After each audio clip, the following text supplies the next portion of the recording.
Bonjour, alors on continue ce chapitre sur le temps, peut-on maîtriser l'ordre du temps? Et on fait une première partie pour dire que oui, il est possible de comprendre l'ordre du temps. Vous voyez ici que j'utilise surtout le premier sens du mot maîtriser, et que pour le temps, j'insiste bien sûr sur non pas l'aspect flux du temps, qui lui est maîtrisable, mais sur l'aspect ordre du temps. Voilà. Euh, Si vous comprenez pas tout ce que je viens de dire, c'est que vous n'avez pas écouté l'intro, ou que vous en souvenez pas assez. Alors, premier argument, c'est que pourquoi est-ce qu'on peut comprendre l'ordre du temps? Parce qu'on peut se construire mentalement un cadre temporel précis et objectif. Alors, le grand auteur de référence sur cette question, c'est Kant, qu'on a déjà vu plein de fois dans l'année, mais il a vraiment parlé de tout, donc voilà, enfin presque. Et voilà ce que Kant va dire sur le temps. En fait, il va donner une définition du temps qui, vous verrez qu'avec cette définition-là, il est évident qu'on peut du coup maîtriser le temps. Je vais vous expliquer pourquoi. La définition du temps qu'il donne, c'est que le temps, c'est un cadre qui permet de comprendre la succession des événements. Alors Kant le dit pas comme ça, il le dit de façon beaucoup plus compliquée, je vais vous expliquer après, mais voilà, je vulgarise un peu ce que dit Kant. Donc c'est un cadre qui permet de comprendre la succession des événements. Alors, il y a deux points là-dedans à comprendre et à justifier. La première chose, c'est que Kant, donc il va dire, la formule complexe qu'il va dire, c'est qu'il va dire que le temps est la forme du sens interne. Ouhou. Alors, vous pouvez déjà noter ça comme premier tiret, le temps est la forme du sens interne. Qu'est-ce que ça veut dire? Ça veut dire qu'en fait, si on y réfléchit, toute sensation qu'on a, ce que Kant appelle des intuitions, mais peu importe, toute expérience sensorielle qu'on fait, elle est située à la fois dans l'espace et dans le temps. Dans l'espace, ça veut dire qu'il y a trois dimensions spatiales, vous pouvez positionner les objets dans l'espace.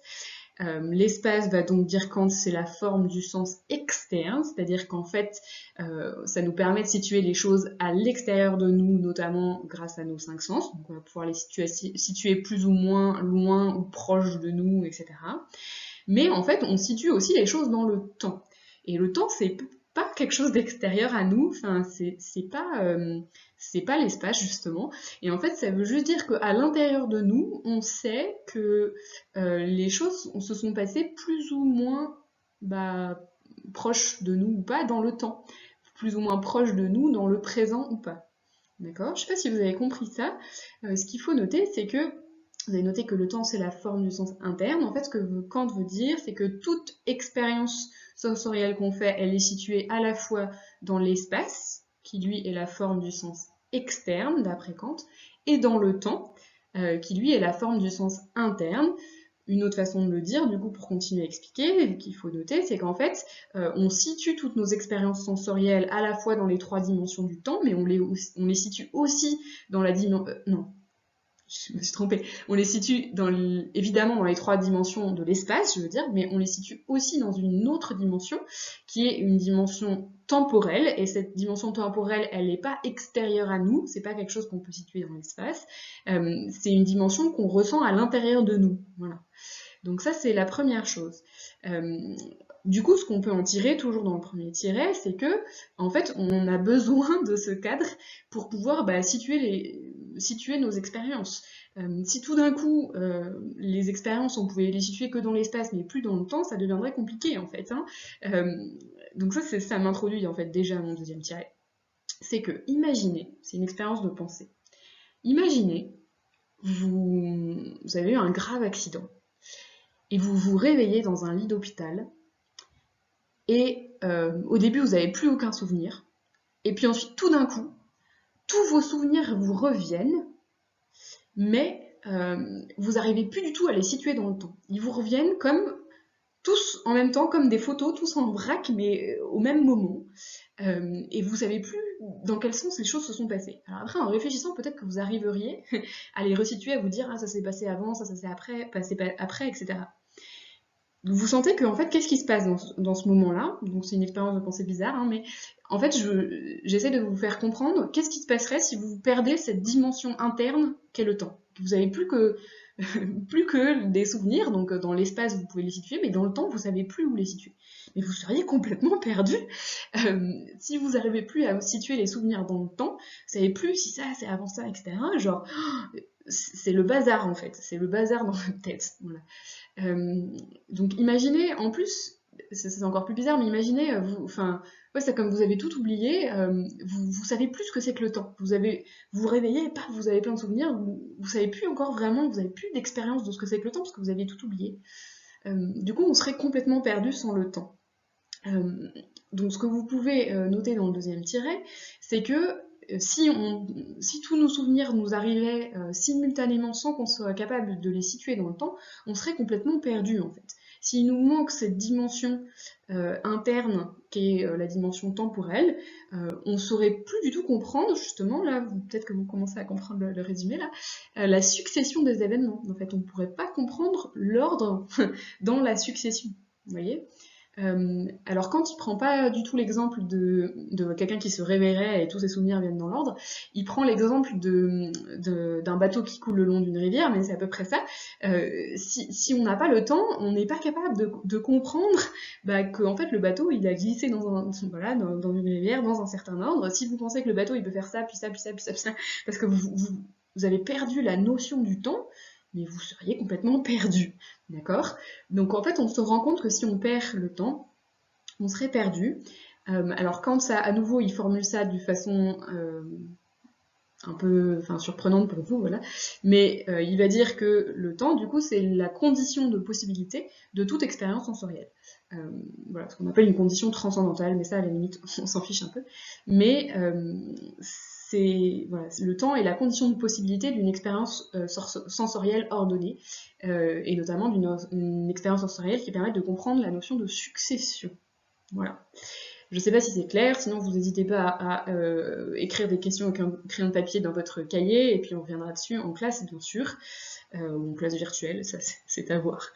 Donc voilà pour ce que pense Kant. Donc, que le temps, du coup, c'est un cadre, et que sans ce cadre-là, on serait complètement perdu. Vous allez me dire là, mais du coup, quel rapport avec la question? La question, c'est pas qu'est-ce que c'est que le temps, la question, c'est est-ce qu'on peut le maîtriser? En fait, si on a cette conception-là du temps, il est évident qu'on peut le maîtriser. Donc on va noter pour ça plusieurs exemples.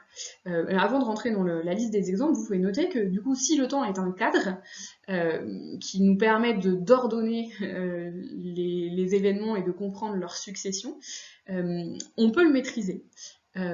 Parce qu'en fait, le maîtriser, qu'est-ce que ça veut dire? Ça revient à comprendre la structure du temps, et notamment à mesurer cette structure, à quantifier cette structure.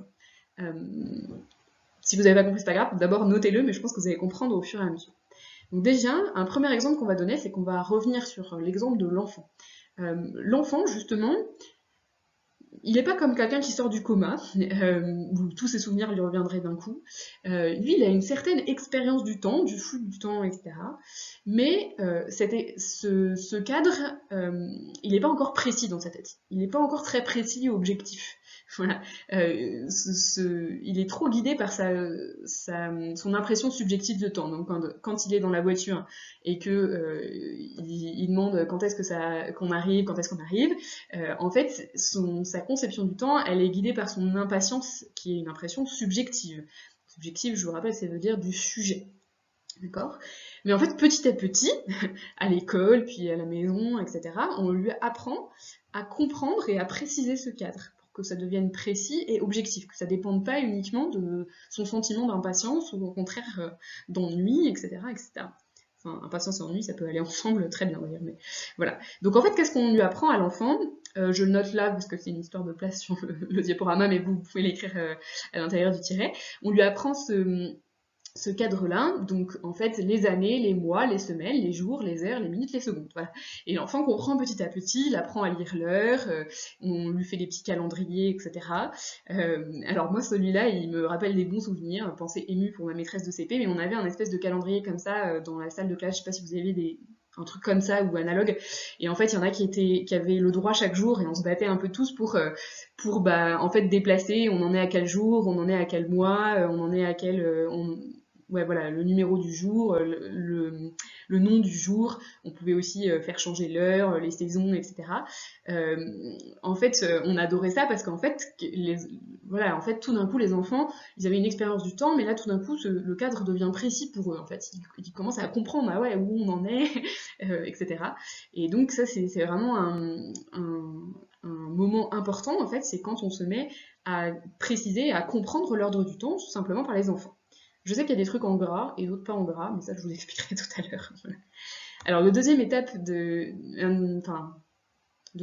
exemple de quelqu'un qui, du coup, maîtrise le temps au sens où il comprend ce cadre, ça serait, quand vous faites des plannings, j'espère que vous faites ça, des plannings de révision, des plannings de travail.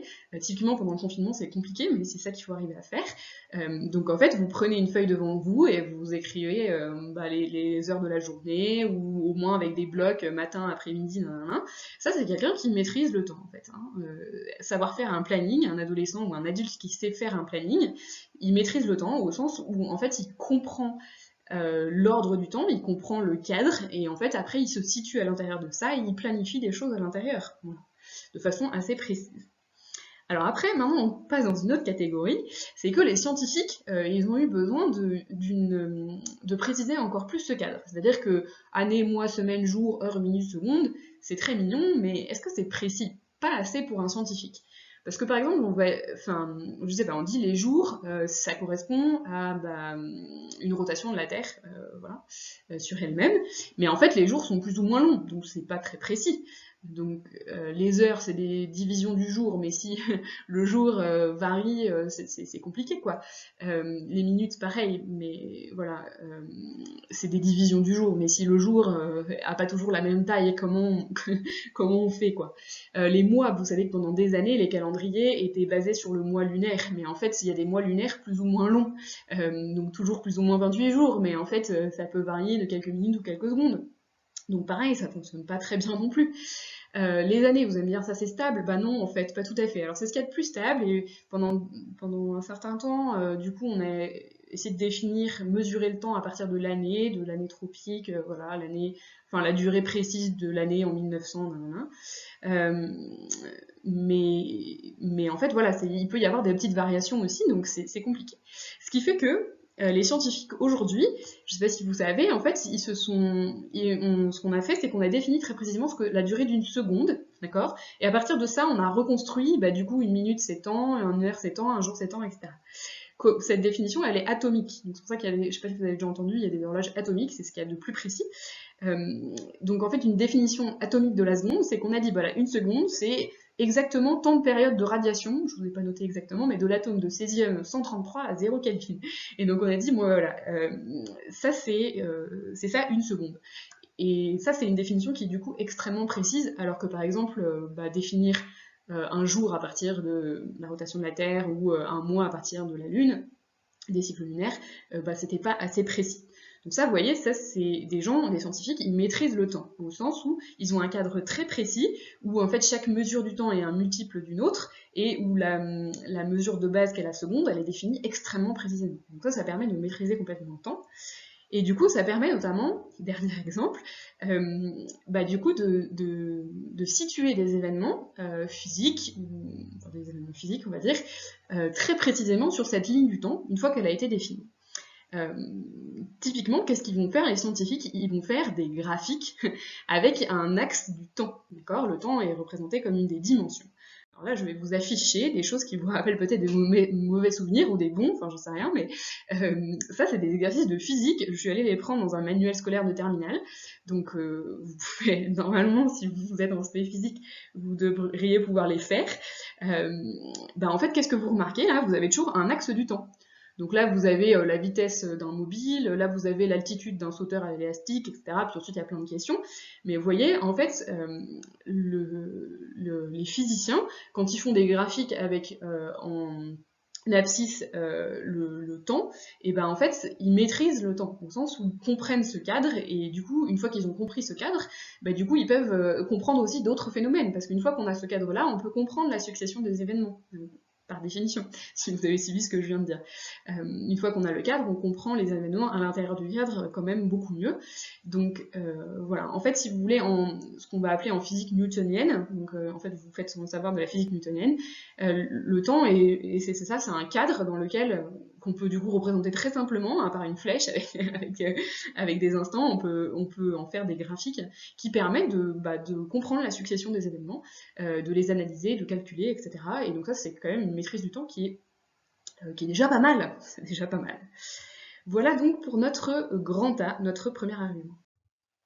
Alors on va passer maintenant à un deuxième argument. Il est possible de comprendre l'ordre du temps parce qu'on peut étudier les déterminismes à l'intérieur de ce cadre. Donc là, on a posé un cadre, mais on a vu que maîtriser le temps, c'était pas uniquement comprendre, c'était peut-être aussi prévoir. Prévoir ce qui va se passer à l'intérieur du cadre. Donc une fois qu'on a le cadre, maintenant on va s'intéresser au contenu de ce cadre. Et là, il y a un auteur qui est parfait pour ça, c'est Laplace, que certains d'entre vous ont peut-être déjà vu, mais je ne l'ai pas fait avec toutes les classes. Alors, que pense Laplace? Il pense un truc très simple, c'est que le présent, il est déterminé par le passé, et que le présent détermine l'avenir. C'est-à-dire que tous les événements, j'aurais dû refaire le schéma sur le diapo, mais tous les événements de la ligne du temps, en fait, ils s'enchaînent. Et donc, quand vous connaissez un événement, comme il détermine le suivant, en fait, vous allez pouvoir passer d'un événement à l'autre, et du coup, comme tous les événements s'enchaînent, mais avec des déterminations qui passent de l'un à l'autre, et en fait, on va pouvoir prévoir ce qui va se passer, en fait, tout simplement, parce qu'en fait, l'avenir, il est juste déterminé par le présent, enfin, par le passé, ça dépend comment vous voyez les choses, mais voilà. Donc, si vous voulez, Laplace, il a cette idée-là que ce qui se produit maintenant, c'est juste le résultat de ce qui s'est passé avant. Donc, en fait, pour comprendre et prévoir, il suffit de bien analyser ce qui s'est passé avant. Ce qui se passe après, c'est juste la suite logique de ce qui s'est passé avant, vous voyez. En fait, pourquoi? Parce que, en fait, Laplace, c'est un défenseur de ce qu'on appelle la thèse du déterminisme absolu. Donc, c'est ce qu'il faut noter dans la justification, c'est que cette conception du temps de Laplace découle du fait qu'il est un défenseur de la thèse du déterminisme absolu. C'est quoi la thèse du déterminisme absolu? C'est la thèse selon laquelle il n'y a pas de hasard, pas de liberté, que tout est déterminé dans l'univers, que tout ce qui existe en vertu d'une cause, il n'y a pas de hasard, voilà, pas de liberté. Autrement dit, que tout ce qui existe à l'instant T est en fait simplement le résultat de ce qui s'est passé dans le passé. Et que tout ce qui va exister est le résultat de ce qui s'est passé dans le passé, et là, maintenant, tout de suite. Donc, ça, c'est la thèse du déterminisme absolu, que certains d'entre vous, à nouveau, mais j'ai pas fait pareil dans toutes les classes, ont peut-être vu avec Spinoza, c'est un autre défenseur de la thèse du déterminisme absolu. Et du coup, si vous avez cette conception-là, évidemment, en fait, on va pouvoir essayer de prévoir, d'anticiper ce qui va se passer, simplement grâce à l'analyse du passé. Voilà. Ça ouvre la porte, si on suit la thèse du déterminisme absolu, ça rend possible une prédiction, d'analyser les déterminismes et les mécanismes qui nous font passer d'un instant à l'autre. Alors, la thèse du déterminisme absolu, c'est pas une thèse qu'on peut démontrer, c'est un peu un axiome, c'est un peu une grande position, il y en a qui est intéressante, parce que si on n'a pas cette hypothèse-là, c'est plus une hypothèse si vous voulez qu'une thèse, mais c'est une hypothèse qui est très cohérente et qui permet de faire de la science concrètement, donc c'est un peu un axiome, pour ceux qui voient encore ce que ça veut dire. Donc voilà, vous n'êtes pas obligé de la justifier dans une copie, en fait, vous pouvez juste dire, si on a cette conception-là, peut-être certains d'entre vous, c'est ce que vous pensez, en fait, il n'y a pas de liberté, pas de hasard, tout est déterminé. Vous n'êtes pas obligé de la justifier, il suffit juste de dire, ça découle de cette thèse-là, voilà, ce que j'ai fait là. Alors, on va donner de nouveau des exemples en se disant, si on a cette conception-là du temps, si on a la conception du temps de Laplace, où chaque événement découle du précédent, est-ce qu'on peut maîtriser le temps? Et si oui, qu'est-ce que ça veut dire de maîtriser le temps?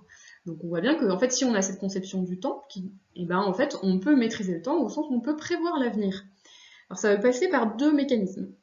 Donc un premier exemple, pour voir ce que ça veut dire maîtriser le temps dans ces cas-là, c'est de repérer dans le temps ce qu'on va appeler des rapports constants. Donc, je vous donne un exemple très concret de rapport constant. Ça va être tous les midis, tous les après-midi, au début d'après-midi, après le déjeuner, j'ai un coup de barre. Voilà. C'est un rapport constant, c'est-à-dire qu'on a A et B qui sont toujours liés ensemble. Que si j'ai A, alors j'ai toujours B. Voilà, je me rends compte que ce rapport entre ces deux événements, donc il est 14h, j'ai un coup de barre, ce rapport-là entre les deux choses, il est constant, c'est toujours le même. Donc en fait, ce qui se passe, c'est que en regardant le passé, on peut constater comme ça des rapports constants. Ces rapports constants-là, par exemple, j'ai fait exprès de prendre cet exemple-là, ça nous aide à mieux nous organiser. On avait vu que maîtriser le temps, c'était savoir planifier sa journée de travail, etc. C'est un des sens en tout cas. En fait, si vous connaissez vous-même, vous êtes capable de dire, en fait, j'ai toujours des coups de barre après 14 heures, au bout d'un moment, vous allez peut-être arrêter d'essayer de trop travailler à ce moment-là. Voilà, vous pouvez constater totalement l'inverse. Si je me mets pas à travailler à 14 heures après le déjeuner, je sais que j'y arriverai pas ni à 15, ni à 16, ni à 17, ni à 18. Donc au contraire, là, il y a un moment qu'il faut saisir. Donc ça dépend, mais en fait, c'est ça, apprendre à se connaître, ça permet de repérer comme ça des rapports constants, et du coup, ça va permettre d'anticiper. C'est-à-dire que si jusqu'à présent ça a toujours été comme ça, je peux prévoir que demain ça sera pareil. Donc les rapports constants qu'on observe dans le passé nous permettent de prévoir ce qui va sans doute se produire à l'avenir, et donc ça va permettre de beaucoup mieux s'organiser, tout simplement. Les rapports constants, ça existe évidemment dans plein d'autres domaines, voilà, repérer que telle chose a toujours lieu après telle autre, évidemment ça va permettre de prévoir. Voilà. Donc ça, c'est une première façon de faire des prédictions. Et peut-être certains d'entre vous, les plus futés, vous allez me dire, mais ouais, mais c'est pas très solide comme façon de faire des prédictions. Parce que il peut arriver que y a un après-midi à 14h, là pour le coup j'ai très envie de travailler, c'est pas parce que quelque chose s'est toujours passé que ça se reproduira à l'avenir. Donc ça c'est une objection tout à fait vraie, c'est-à-dire que faire des prédictions grâce à des rapports constants, c'est pas très solide comme façon de faire des prédictions. Hein. C'est pas parce que à chaque fois que quelque chose s'est passé, voilà, ça se reproduira forcément à l'avenir. D'accord ? Donc c'est pour ça qu'il y a une deuxième façon plus solide de faire des prédictions, c'est non pas par des rapports constants, mais par des causalités. C'est-à-dire que si vous savez pourquoi à 14h vous n'arrivez pas à travailler, et si vous savez que par exemple c'est parce que vous avez trop mangé et que du coup en général c'est ça, du coup votre digestion est en cours et donc ça mécaniquement ça ralentit le cerveau, et c'est physiologique quoi, et du coup le jour où vous mangez pas beaucoup à midi, vous allez pouvoir travailler et vous n'aurez pas ce coup de barre. Donc en fait, quand on comprend la causalité, quand on comprend pourquoi il y a un rapport constant, ça permet de faire des prédictions beaucoup plus solides. Vous voyez, il y a une histoire qu'on raconte beaucoup à ce sujet-là, qui est l'histoire de la dinde de Russell. C'est donc la petite histoire du jour. Russell est un philosophe, il raconte l'histoire de la dinde qui a remarqué, par rapport constant, que tous les matins à 8h, la fermière venait lui apporter à manger. Donc rapport constant, 8h, la fermière arrive, elle me donne à manger. Et donc la dinde, par rapport constant, se dit, par prédiction par rapport constant, elle va se dire, du coup, la fermière va toujours faire ça à 8h. Elle fait une prédiction. Et ça marche, sa prédiction, pendant un certain temps. Voilà. Mais un jour, avant Thanksgiving, parce que Russell et anglo-saxon, mais on pourrait dire avant Noël, etc. La fermière, elle arrive, il est 8h, et en fait, la fermière, elle lui apporte pas à manger, elle vient avec un gros couteau, elle tranche la gorge de la dinde, et en fait, c'est la dinde qui est le repas des humains, et donc les humains qui lui apportent un repas. Voilà. Donc en fait, pourquoi ? Parce que la dinde, elle ne sait pas pourquoi la fermière la nourrit. Donc elle a un rapport constant, mais elle n'a pas la causalité, elle ne sait pas quelle est la cause du fait que la fermière la nourrit. Vous suivez ? Donc en fait, une façon beaucoup plus puissante de faire des prévisions, c'est de comprendre les causes. D'ailleurs, c'est ce que Laplace a en tête quand il dit que tous les événements s'enchaînent, c'est parce que en fait, entre les événements, on peut mettre des petites... à nouveau, j'aurais vraiment dû refaire le schéma. En gros, entre les petites barres là, en plus la vidéo est inversée, donc c'est dans ce sens là pour vous. Non je sais pas, bon bref. Entre les petites barres de la ligne du temps, et bien en fait on pourrait rajouter des petites flèches comme ça. Voilà, les événements s'enchaînent et si on comprend la cause, et bah du coup, en fait, c'est ça qui va permettre de faire des prédictions. Et très concrètement, c'est ça que font les physiciens quand ils sont capables de dire, bah à chaque fois que je lâche une pierre, elle tombe. Rapport constant, ils savent pourquoi, à cause de la gravité, d'accord? Et donc du coup, ils savent très bien que si eh ben, on se met à un endroit où il n'y a pas de gravité, bah, la pierre ne tombera pas, d'accord? Donc en fait, les scientifiques se contentent pas d'étudier des rapports constants, même si c'est déjà pas mal, ils savent aussi comprendre la cause de ces rapports constants et les situer, etc., pour faire des prévisions de plus en plus fiables. Voilà. Donc en physique, on sait faire des très bonnes prédictions. Je vous remets pas les slides d'exercice, mais on sait prévoir la vitesse d'un mobile, on sait prévoir la position d'un mobile. Soit on vous donne la vitesse et vous savez prévoir la position, soit on vous donne les positions, vous savez prévoir la vitesse, etc. Donc en physique, on sait très bien faire ça. C'est plus compliqué de faire des prévisions avec des êtres humains, c'est plus compliqué de faire des prévisions en médecine, par exemple sur la circulation d'un virus, mais c'est ce qu'on essaie de faire en fait. À la fois de regarder les rapports constants, tiens, tous les pays qui ont confiné de cette façon-là, et ben on constate que il y a tel effet sur le virus. Si on est juste là, on est au stade rapport constant, c'est-à-dire qu'à chaque fois qu'il y a A, il y a B. Mais si on comprend en plus pourquoi, donc enfin voilà, pourquoi telle mesure a un tel effet, et ben là on peut faire des prédictions plus solides en disant bah, si on confine de cette façon-là, et ben on est sûr d'obtenir tel effet. Voilà. Je sais pas si vous avez déjà réfléchi à ça, en fait, sur quel mécanisme reposent les prédictions, mais en fait ça repose là-dessus, hein, sur la compréhension à la base des rapports constants, et puis surtout des causalités.